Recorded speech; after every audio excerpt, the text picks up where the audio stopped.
আচ্ছা, আজকের ভিডিও শুরু করা যাক।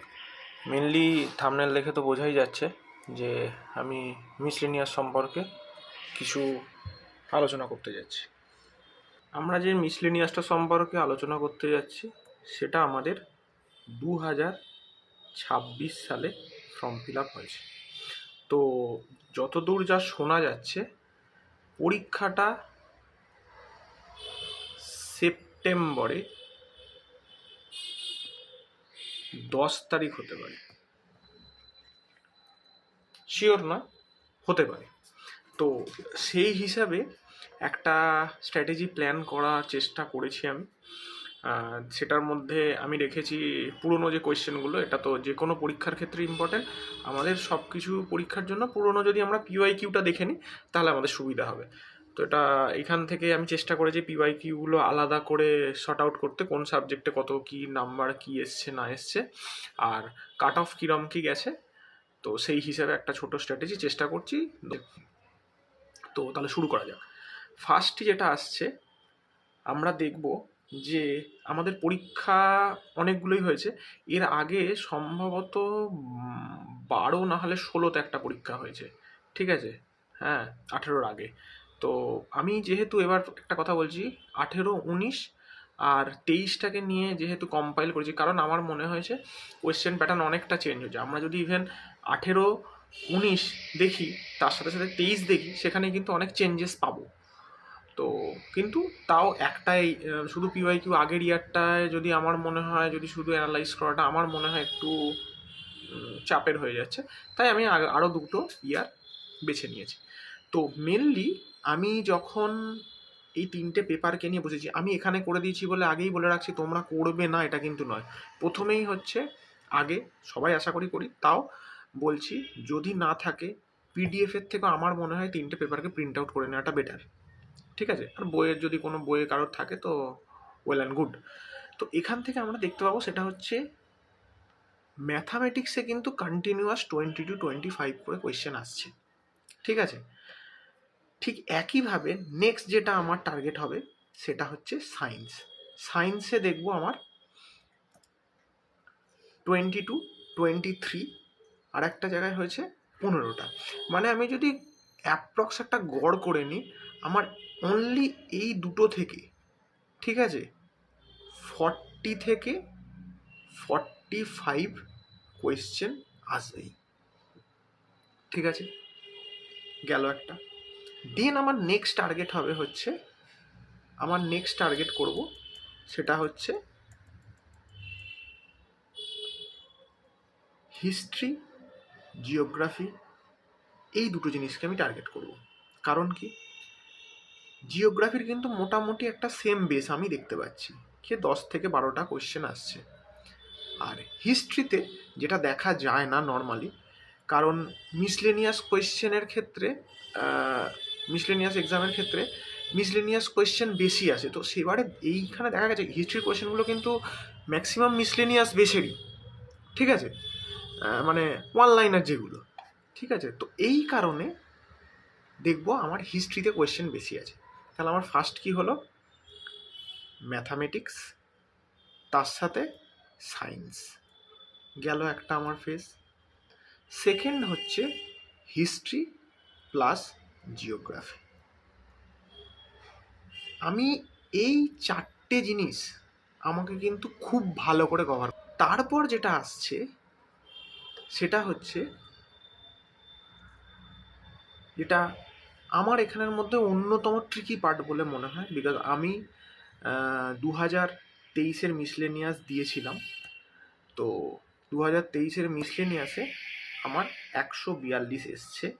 আমার মনে হয়েছে আমি এই জায়গাটার জন্য ওভার কনফিডেন্সের অভাবে, তার কারণ হচ্ছে আমি যেহেতু অলরেডি একটা জায়গায় সার্ভিসে আছি, আমি ভেবেছি আরে ভাই এ তো আমার কাছে কোনো ব্যাপার নেই।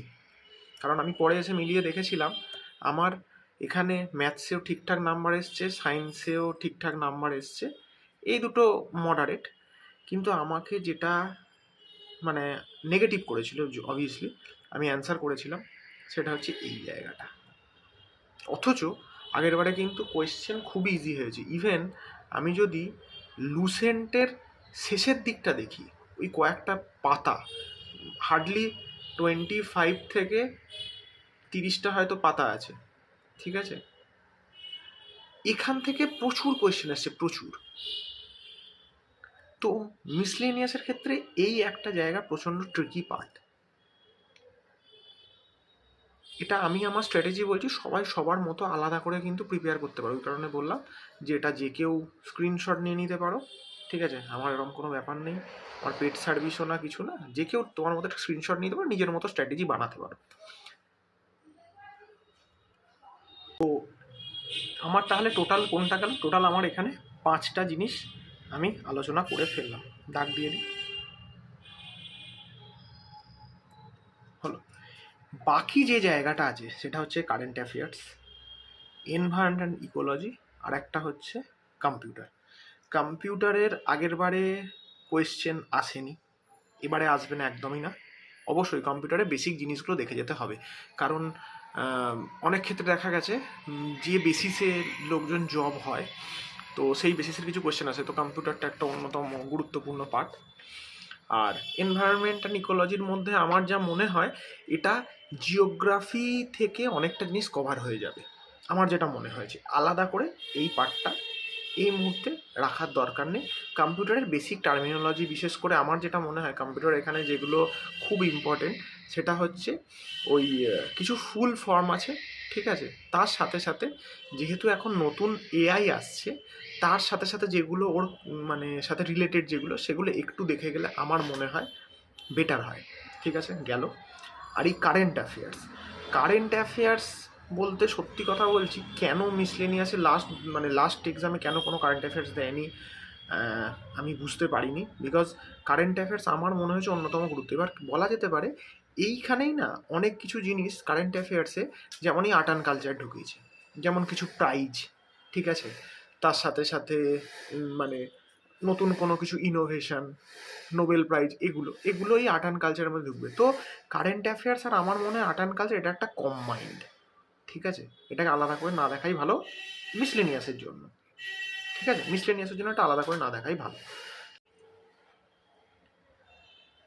সবাই পারলে স্ক্রিনশট নিয়ে নাও, এখান থেকে নিজের মতো করে স্ট্র্যাটেজি বানাতে পারো। আর দ্বিতীয়ত, আমি নেক্সট যে জায়গায় যাচ্ছি তার আগেই বলে দিচ্ছি, যে যেখান থেকে পারছো প্রিপেয়ার করো। আমার মনে হলো যে এই স্ট্র্যাটেজিটা যদি হেল্প হয় কারোর, আমি আগেও ক্লার্কশিপের সময় বানিয়েছিলাম, তো খুব একটা রেসপন্স পাইনি, ওই জন্য আর বানাইনি। তবে আমি এবারে ভেবেছি আমি রেসপন্স পাই বা না পাই, আমি এটার জন্য একটা শিডিউল, একটা ভিডিও বানাবো, সেটা আমি আমার চ্যানেলে আপলোড করব। আর কারোর যদি মনে হয় যে না আমি কোথা থেকেও প্রিপেয়ার করছি, তো আমার মনে হয় ওখান থেকে প্রিপেয়ার করো। বিকজ ফালতু 4-5 বার নতুন জায়গায় চেঞ্জ করে তোমাদের সমস্যা হবে।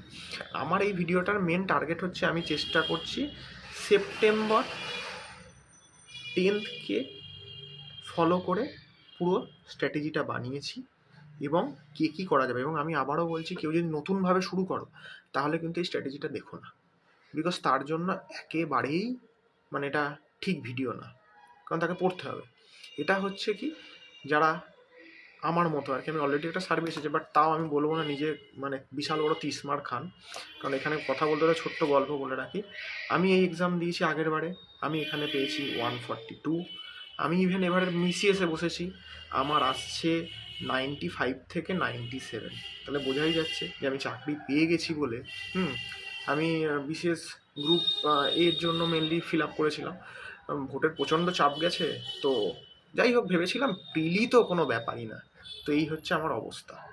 হ্যাঁ, আমার প্রচুর বন্ধু আছে যারা কিন্তু এখনও পর্যন্ত ফাইনাল কল পায়নি, কোথাও এখনও পর্যন্ত কোথাও ইন করেনি। তারা কিন্তু ম্যাক্সিমাম, আমার বন্ধু ম্যাক্সিমাম আমি যাদের সাথে পড়ি, তারা কিন্তু সবাই 110+ স্কোর করেছে। মানে সবাই বলতে 3জন এখনও পায়নি জব, ওরা এখনও পড়ছে।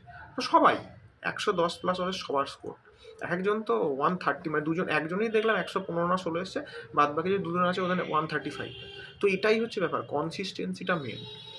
হ্যাঁ, মানে আমরা যেমন পুরনো কিছু ভাবছি ও মেরে দেবো, তো এরকম কিছু ব্যাপার নয়। নতুনও কিন্তু অনেকে এসে ভালো স্কোর করেছে। আমারই একজন ভাই আছে, ওর দেখলাম আগের বছর প্রিপারেশান শুরু করেছে, ও দেখলাম ভালো স্কোর করেছে, মানে 121-22 ওর স্কোর আসছে।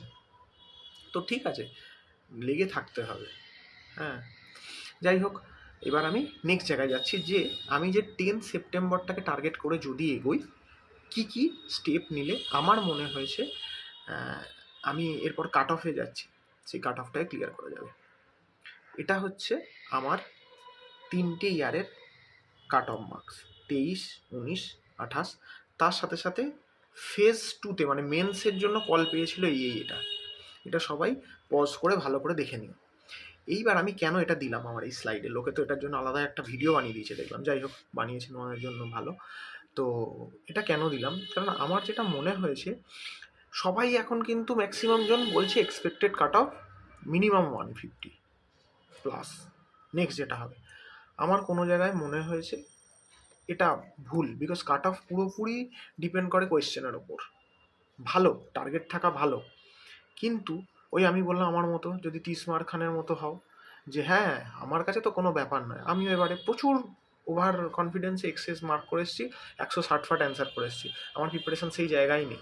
অথচ আমি যদি ঠিকঠাক যদি 120-25 করে আসতাম, আমার মনে হচ্ছে আমি হয়তো যা হোক করে টেনে টুনে পাস করেও যেতে পারতাম এবারে বিশেষ প্রিলি। তো এই লোডটা নিও না যে 150 প্লাস হয়তো আসবে, আমার আসছে না, আমি 140 কি 45টা মেরেছি, চলো আমাকে তো আরও মারতে হবে। এইটা হচ্ছে, এই কারণেই আমি এই স্লাইডটাকে মেনলি বানিয়েছি, যে এটা কিন্তু কোনো ভাবার কারণ নেই যে আগের বারে এই কাট অফ গেছে, এবারেও আমার সেই কাট অফ যাবে। ঠিক আছে, আমি কনসিস্টেন্টলি দেখাচ্ছি, এই দুটোবার কিন্তু কোয়েশ্চেন তুলনামূলক টাফ হয়েছিল। হ্যাঁ এটাও একটা ব্যাপার, করোনার পর তুলনামূলক যে কোনো এক্সামই দেখা গেছে মোটামুটি কাট অফ বেড়েছে, এবং নাম্বার অফ মানে কম্পিটেন্ট অনেকটা বেড়ে গেছে। ঠিক আছে, কারণ সবাই পড়াশোনা করছে এখন, আমার প্রচুর বন্ধু আইটিতে আছে, ওরাও পড়াশোনা করছে। তো এটা একটা অন্যতম কারণ। সেকেন্ড হচ্ছে, আমাকে দেখতে হবে যে আমি কতটা ঠিক করছি, কারণ এখানে বিশেষ করে এই এক্সামে, কারণ এর হচ্ছে মনে রাখতে হবে আমার 100খানা কোয়েশ্চেন, 2 মার্কস করে হচ্ছে এক একটা নাম্বার, তো অ্যাকিউরেসি এখানে বিভৎস করে ম্যাটার করছে। তাই আমার মনে হয়েছে কোয়েশ্চেনের ডিপেন্ডেন্ট মানে মেন যে জায়গাটা, কোয়েশ্চেনের কীরকম কী কোয়েশ্চেন আছে। আমার 2023-এ সত্যি কথা বলতে আমি নিজে পাস করতে পারিনি, তাও আমি বলবো 2023-এর কোয়েশ্চেনটা আমার মনে হচ্ছে কোনোভাবে ওলট পালট হয়ে গেছিলো। মানে আমার মনে হয়েছিল ক্লার্কশিপের কোয়েশ্চেনটা মিসলেনিয়াস এসে গেছে, আর মিসলেনিয়াসের কোয়েশ্চেনটা চলে গেছে ক্লার্কশিপে, আমার মনে হয়েছিল, আমি সম্পূর্ণ ভুলও হতে পারি, এটা আমার মনে হয়েছিল। যাই হোক, তো আমি এই কারণে এই জায়গাটা দিয়েছি, নিজেদের মধ্যে অ্যানালাইজ করবো যে কী জায়গাটা, যে যা বললো বুঝে নিলাম না, কোনো দিন কাট অফ নিয়ে একটা বিশাল মাথায় লোড নিয়ে লাভ নেই। হ্যাঁ অবশ্যই আমার একটা টার্গেট থাকবে, কিন্তু আমার মনে হয় অ্যাকুরেসির ওপর জোর দেওয়াটা বেশি দরকার। গেল এই পয়েন্ট। সেকেন্ড, আমি যেটা বললাম যে আমি এটা চেষ্টা করেছি 3টে ফেজে, যেহেতু আমাদের কাছে মোরাললেস ওই ধরছি 2 মাস মতো সময় আছে, ওই 3টে ফেজে এটাকে কভার করার চেষ্টা করেছি, যেটা আমি যেহেতু আগে যেভাবে আমি বললাম কোনটা কোনটা আমার কাছে বেশি ইম্পর্টেন্ট মনে হয়েছে আর ওটাই। এবার ফার্স্ট আসি, প্রিপারেশানটা যখনই নিতে শুরু হবে মিসলেনিয়াসের ক্ষেত্রে কেউ মানে হয়তো আমার সাথে দ্বিমত হতে পারে, বাট আমি এটা বিশ্বাস করি, আর আমি মোটামুটি যাদের সাথে আমার কিছুজন সিনিয়র আছেন, স্যার আছেন, বা আমার কিছু বন্ধু আছে, তারাও এই আমি যে যুক্তিটা এটা সম্মত হয়েছে, সেটা হচ্ছে মিসলেনিয়াস এক্সামের ক্ষেত্রে সায়েন্স ব্যাকগ্রাউন্ড আর যারা আর্টস ব্যাকগ্রাউন্ড, এখানে না একটা বড় খেলা আছে। কি খেলা সেটা আমি বলছি। যারা সায়েন্স ব্যাকগ্রাউন্ড আছে, নর্মালি 2023-এর কোয়েশ্চেন যদি আমি ছেড়ে দিই, 2018-19-এর কোয়েশ্চেন, ওই জন্য বারবার বললাম প্রিভিয়াস ইয়ার্সটা মাস্ট রিড। প্রিভিয়াস ইয়ার যদি আমি দেখি, যাদের সায়েন্স ব্যাকগ্রাউন্ড তারা কিন্তু এই পোর্শনটায় অনেকটা এগিয়ে থাকবে। ঠিক আছে, 2023-এ কিন্তু সেই জায়গাটা ছিল না, এই কারণেই কিন্তু স্কোরটা বেড়েছে। আমি আবারও বলছি, সবাই সমান ভাবে স্কোর করেছে ম্যাথে, সায়েন্সের ছেলেটাও এমন কোনো বেনিফিট পায়নি। বাট যদি ওই একই স্ট্র্যাটেজি ফলো হয়, 2018-19-এ যেটা হয়েছে, আমার মনে হয় কিছুটা না হলেও 2023-এর মতো কোয়েশ্চেন হবে না। নতুন গভর্নমেন্ট এসছে, আমরা অলরেডি বিসিএসে একটা এর ফ্লাকচুয়েশন দেখি, যদিও ওই কোয়েশ্চেনটা অলরেডি আগের গভর্নমেন্টের বানানো হয়ে গেছিলো, আমি নর্মালি বলছি এগুলো এফেক্ট খুব একটা পড়ে না তাও। তো এই কারণে আমি বলবো যারা সায়েন্স ব্যাকগ্রাউন্ড আছো তাদের জন্য এটা একটা স্কোরিং। এবার আসি আর্টস ব্যাকগ্রাউন্ডের জন্য। আর্টস ব্যাকগ্রাউন্ডের কী করতে হবে, তাদের কিন্তু আমি যে টাইমিংটা লিখেছি, এই জায়গাটা কিন্তু এই 20টা দিন দিতে হবে। কারণ আমি আরও পরে বলবো, ভেঙে আরও বলছি কারণটা কি। আমি যদি ম্যাথ আর সায়েন্স এই জায়গাটা থেকে আমার কোয়েশ্চেন আসছে, আমি আগেই বললাম 40 থেকে 45, আমি যদি এখানে 45+ স্কোর করে নিই তাহলে কিন্তু আমার অনেকটা চাপ কমে যাচ্ছে পরের দুটোর জন্য। বিকজ আমি আগেই বলছি আর্ট অ্যান্ড কালচার ওই জায়গাটা যেমন ইজি কোয়েশ্চেনও আসে, প্রচণ্ড আনপ্রেডিক্টেবল কিছু কিছু কোয়েশ্চেন আসে। হ্যাঁ, অনেকে আছেন, এই যে বললাম সেখানে আর্টসের লোকেদের সুবিধা, যারা অনেক গল্প বই পড়ে, অনেক মুভি দেখে, ঠিক আছে, তাদের জন্য এই জায়গাটা আর্ট অ্যান্ড কালচার জায়গাটা খুব ইজি, মিসলেনিয়াসে যেরকম কোয়েশ্চেন আছে, ঠিক আছে। কিন্তু আমার ক্ষেত্রে বললাম আর্ট অ্যান্ড কালচারের জায়গাটা একটু চাপের গেল। নেক্সট আসে কি হিস্ট্রি অ্যান্ড জিওগ্রাফি। এখান থেকেও আমার 10 থেকে 15টা কোশ্চেন আসবেই, আরও বেশি। আমি 10 থেকে 15টা লিখলাম, এটা আমার মনে হয় ভুল কিছু লিখলাম। 15 থেকে 20টা কোশ্চেন এখানে আসবেই, 15 থেকে 20টা কোশ্চেন এখানে আসবে। তো আমি এই শিডিউলে যদি করি, এবার হ্যাঁ বলবেন আপনি বলছেন দাদা 3 ঘন্টা ম্যাথ, হ্যাঁ যার ম্যাথের সমস্যা নেই, সায়েন্সের অতটা চাপ নেই, অবভিয়াসলি সে হিস্ট্রি জিওগ্রাফিতে ইনভেস্ট করবে। তার সাথে সাথে যেটা করতে হবে আমি বলছি, এই 20টা দিনের জন্য এখন পলিটি, ইকোনমিক্স কিচ্ছু দেখার দরকার নেই, just do this math, science, history, geography. তার সাথে যেটা অবশ্যই করতে হবে সেটা হচ্ছে আমাকে ওই যে বললাম লাস্ট পেজে লুসেন্টের যে জায়গাটা আছে, লুসেন্ট যে মিসলেনিয়াস পোর্শনটা আছে, এই জায়গাটা কিন্তু খুব ভালো করে রেডি করতে হবে। এই আমার মিনিমাম যেন 20 দিনে যেন আমার 2 টাইমস রিভিশন হয়ে যায়। কিচ্ছু চোখ বন্ধ করে, এখানে বোঝার কিচ্ছু নেই, এই জায়গাটা মিসলেনিয়াসের এই জায়গাটা কিচ্ছু বোঝার নেই। আমাকে এই 20 দিনে 2 টাইমস রিভিশন মাস্ট। এবার কে কীভাবে 10 দিনে কে কীভাবে ভাগ করবে সেটা তার মতো ভেবে নাও। তাহলে আমি আবারও একবার রিপিট করে যাচ্ছি, এই দিনে কটা, এই 20টা দিনে আমার কি টার্গেট থাকবে।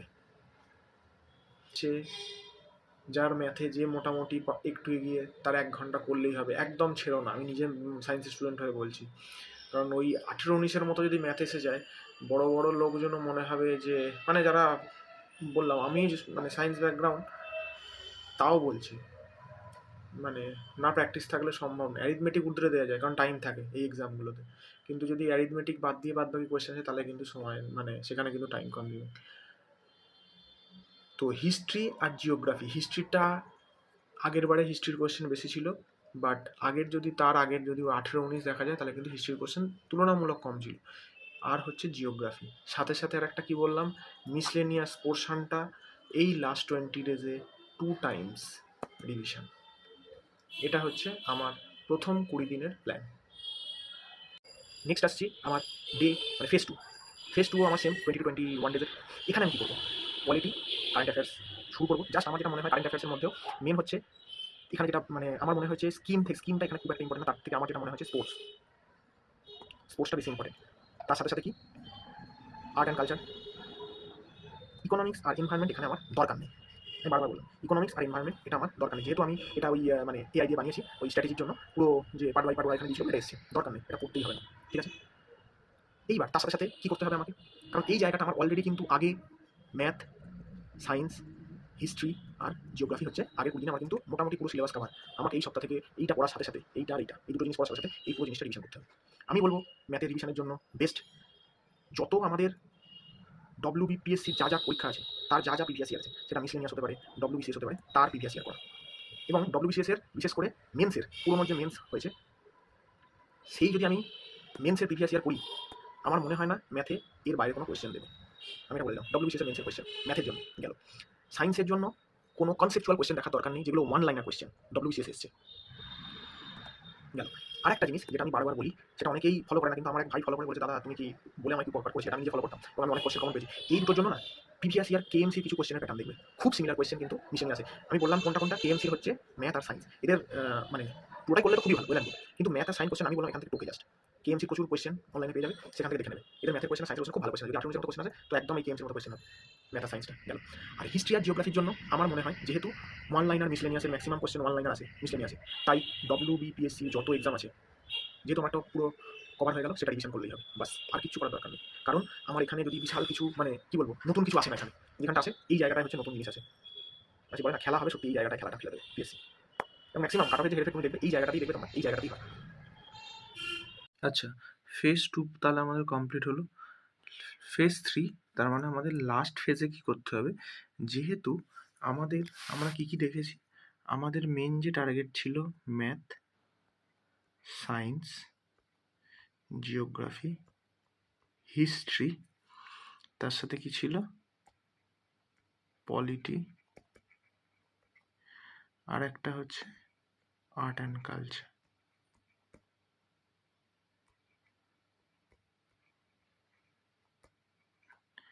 আচ্ছা, এখানে একটা কথা বলে রাখি, আমি তখন বললাম ইকোনমিক্স একদম পড়ার দরকার নেই। দেখুন, কেউ পুরোপুরি নেগলেক্ট করতে পারেন, ঠিক আছে, কিন্তু বেসিক কিছু টার্মিনোলজি আমার মনে হয় পড়ে যাওয়াটা ভালো, লাইক ব্যাংকিংয়ের ক্ষেত্রে। কারণ মিসলেনিয়াসে ইকোনমিক্সের কোন জায়গাটা আমার মনে হয় একবার দেখে রাখা দরকার অ্যাট এ গ্ল্যান্স। একটা দেখবেন, আপনি গুগলে সার্চ করবেন, উইদিন 1 পেজের মধ্যে আপনার ওই ইয়েটা পেয়ে যাবেন, সেটা হচ্ছে 5 ইয়ার প্ল্যান। 5 ইয়ার প্ল্যানটা করে রাখবেন। তার সাথে সাথে যেহেতু এখন এই সময়টা ইনফ্লেশনের সময়, ইনফ্লেশনগুলো কী কী ক্ষেত্রে হয় এবং ইনফ্লেশনের জন্য কোনটা বাড়া কমা করে, যেমন রেপো রেট আছে, ব্যাংক রেট আছে, যে মানে এই জিনিসগুলো, তারপরে ডব্লিউপিআই আছে, ঠিক আছে, তারপরে সিপিআই আছে, হ্যাঁ, হোলসেল প্রাইসিং, কনজিউমার প্রাইস, এইগুলো কয়েকটা জিনিস জাস্ট টার্মিনোলজি দেখে রাখার জিনিসটা কি, এর থেকে আমার মনে হয় না ইকোনমিক্সের থেকে বেশি কিছু করার দরকার আছে, ঠিক আছে। তাহলে আমার এটা গেল। তো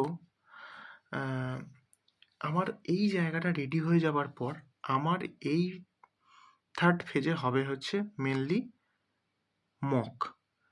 আমি অ্যাটলিস্ট 2 দিনে একটা করে ফুল মক দেব, অবশ্যই মক দেব, এবং সেটাকে ভালো করে অ্যানালাইজ করব। আর একটা মেন যেটা জিনিস, যেটা আমি আগের ফেজেও বলেছি অলরেডি, যেহেতু আমার ম্যাথ, সায়েন্স আর হিস্ট্রি, জিওগ্রাফি শেষ হচ্ছে, যে অ্যাটলিস্ট 1 to 150 কোয়েশ্চেন সলভ করো। তাতে আমার কি হবে, যে মেন যে জায়গাগুলো আমার ল্যাক করছে, 100টা কোয়েশ্চেনের মধ্যে যদি 80টা কোয়েশ্চেন পারি, ওই 20টা কোয়েশ্চেন আমার কিন্তু যখন আমি পারবো না ওগুলো অ্যানালাইজ করব, দেখব, আমার তখন প্রিপারেশনটা কিন্তু আরও বেশি এনহ্যান্স হবে। আর আগে বলে দিয়েছি কোন কোন জায়গাটা। এইবার আসি মক। তো বললাম যে মক আমাকে দুটো করে মক মিনিমাম উইকে দিতেই হবে। আর কেউ যদি মনে করেন আমি 3টে দেবো, ওয়েল অ্যান্ড গুড, কিন্তু বেশি মক দিতে গিয়ে মানে ডিমোটিভেট যেন না হয়ে যায়। এবার আমি মনে করি যে পেড কোনো রকম কিছুর নেওয়া দরকার নেই, টেক্সট বুক ইজ এনাফ, ঠিক আছে। ডব্লিউবি পিএসসি যত দেখবেন টেক্সট বুকে যে টেস্টগুলো আছে দিতে থাকবেন, আমার মনে হয় না কোনো কিছু অসুবিধা হবে। আর বিসিএসের বলে দিয়েছি আগের, যে লাস্ট মানে একদম রিক্যাপ করে দিচ্ছি। বিসিএসের ধরুন ওই হিস্ট্রি, জিওগ্রাফির স্ট্যাটিক যে পোর্শনগুলো যেগুলো বিসিএসে আছে সেগুলো করবেন। আর এটার সাথে সাথে যেটা মেন সুবিধা যেটা হবে, এরপরে কিন্তু সামনে আমরা অলরেডি শুনেছি পঞ্চায়েত ডিপার্টমেন্টে কিছু ভ্যাকেন্সি আসছে, এসএসসি গ্রুপ সি আর ডি এর ক্ষেত্রেও পরীক্ষা হবে। তো কাইন্ড অফ এই প্রিপারেশনটা যদি নেওয়া থাকে, এটা মানে সুবিধা হবে, কিন্তু এটা একটা বেস তৈরি করে, এটা কিন্তু একটা খুব এইবার হচ্ছে আমি যেটা বারবার বলছিলাম, আমি লাস্টে বলবো যে টার্গেট, এই টার্গেটটা যদি আমার মনে হয় ফুলফিল করা যায়, আমার মনে হয় পাস করা ইজি হবে। আমি বলবো না যে ওই অন্যদের মতো 100% এটাই সম্ভব না। তো আমি এখানে বললাম ম্যাথসে মিনিমাম, এটা কিন্তু ম্যাক্সিমাম বুঝি না, মিনিমাম 20+। যদি 25টা কোয়েশ্চেন আসে তার মানে অ্যাপ্রক্স 80% প্লাস আমাকে ম্যাথসে কারেক্ট করতে হবে। সেম একইভাবে সায়েন্সেও 80 থেকে 90%। এখানে ছাড়ার জায়গা নেই। এখানে যদি ছেড়ে দেয় কেউ, আমি বলছি তার মিসলেনিয়াস হওয়া খুব চাপের আছে। কিন্তু এই জায়গাটাই খুব স্কোরিং জায়গা, ভুল কম হবে, এখানে তো গোলাবার কিছু নেই। তাহলে এই দুটো জায়গা থেকে আমার চলে এলো 40 থেকে 45 হয়ে গেল। আর হিস্ট্রি, জিওগ্রাফি থেকে আমার চলে আসছে 10 থেকে 15 নাম্বার। ঠিক আছে, তাহলে আমি যদি এই দুটোকে সাম আপ করি, আমার এখান থেকে আসছে 55 মার্কস। এই মার্কসটা আমি বলছি এটা আমাদের কিন্তু প্রথম 20 দিনে 55 মার্কস তোলা, যাদের মোটামুটি অ্যাটলিস্ট পুরো সিলেবাসটা অ্যাটলিস্ট পড়া আছে, আমি বলছি এই সিলেবাসটা 20 দিন পড়ে যাদের মোটামুটি সিলেবাস কভার করা আছে 55 স্কোর করা সম্ভব আউট অফ 65। 100টা কোশ্চেনের মধ্যে 65টা কোশ্চেন। এবার হ্যাঁ আমি আসছি, মানে আমি যখন হিস্ট্রি আর জিওগ্রাফি আলাদা ভিডিও বানাবো বলবো যে কোন কোন জায়গাগুলো মেনলি মিসলেনিয়াসের জন্য রেডি করতে হবে, সেটা আমি করে দেবো। আর আমি খুব দেরি করবো না, আমি চেষ্টা করছি এক এক দিনে অ্যাটলিস্ট 2টো করে ভিডিও বানিয়ে দেওয়ার।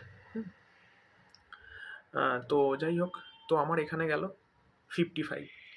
আর এই যে পুরো জায়গাটা আছে যেটা বললাম আমার জন্য, মানে মিসলেনিয়াস, শুধু তো মিসলেনিয়াস নয়, তার সাথে সাথে যেটা মেন এখানে অ্যাড করতে হবে সেটা হচ্ছে আর্ট অ্যান্ড কালচার। এখানে আমার মনে হয় এটা মানে ভুল মারার থেকে এটা কিন্তু ঠিকঠাক মারা উচিত। ওই বারবার বলছি যে ওই কাট অফ পার করার চক্করে মাথায় ভুল করে নেগেটিভ করে লাভ নেই। আর এই জায়গাটা থেকেই ম্যাক্সিমাম জনের নেগেটিভ হয়। পুরনো কেউ যদি এক্সাম দিয়ে থাকে সে তার নিজের পুরনো পেপার চেক করে দেখতে পারে কার কোন জায়গায় বেশি ভুল হচ্ছে। এই জায়গাটাতেই বেশি ভুল হয় আর মনে হয় উফ এটা মানে তো এটা এই 50-50 কোয়েশ্চেন এখানে ম্যাক্সিমাম হবে সবার, এটা হবে না এটা হবে। এই জায়গাটাতেই আমার মনে হয় সেফ 15 থেকে 20টা। এবার আমাকে অনেকে অনেক কেউ বলতে পারে এটা ভাই আমার মনে হয়েছে যে এটা যদি করা যায় তাহলে 150 মতো স্কোর করবে। আমি আবারও বলছি কোয়েশ্চেন যদি টাফ এসে যায় এটাই হয়তো 110 কাট অফ যেতে পারে, না হবার কিছু নেই। তাহলে কিন্তু নিজেকে এই জায়গাটা সেরাম বুঝে খেলতে হবে। এখান থেকে হয়তো তুমি 10টা কি 5টা কি 10টা পারলে, ঠিক আছে, 5টা কি 10টা তুমি এখান থেকে করলে। এই জায়গাটা আমি যতগুলো মিসলেনিয়াসের কোশ্চেন দেখেছি আমি বলছি ম্যাথে আরামসে আরামসে ম্যাথে এই এবং হিস্ট্রি জিওগ্রাফি এই জায়গাটা প্লাস সায়েন্স এই জায়গাটা নিয়ে কিন্তু আমি বলে দিলাম 50 স্কোর করা সম্ভব, 50+।